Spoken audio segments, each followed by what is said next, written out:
তো বন্ধুরা আসছিলাম বিহারে, কিন্তু বিহারের রাস্তা যে এত ভালো সেটা তো আগে জানতাম না। তো দেখতেই পাচ্ছ কীরকম ঝাঁকি লাগছে আমাদেরকে।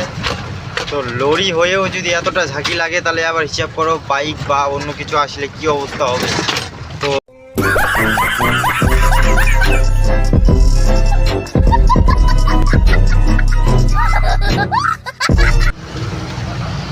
এই বন্ধুরা কেমন আছে সবাই? তো আমি চলে এসেছি আজকে আবারও বিহার। তো বিহার বঙ্গবঙ্গিতে যাচ্ছি। তো আমাকে সাপোর্ট করো বন্ধুরা, আমি বিহার তোমাদেরকে দেখাতে চাই একটু বঙ্গবঙ্গিটা কীভাবে কী। এখন আমরা আছি গাড়িতে, তোমাদেরকে পৌঁছে আমি দেখাবো, চলো দেখাচ্ছি।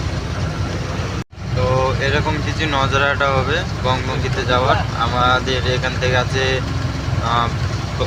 22 কিলোমিটার দূরে আছে। তো 22 কিলোমিটার দূর যাব, তারপর বঙ্গবঙ্গিতে মাল খালি করাবো আর আমি একটু ঘুরতে বেরোবো। তো তোমাদেরকে সব কিছু দেখাবো ভিডিওটা।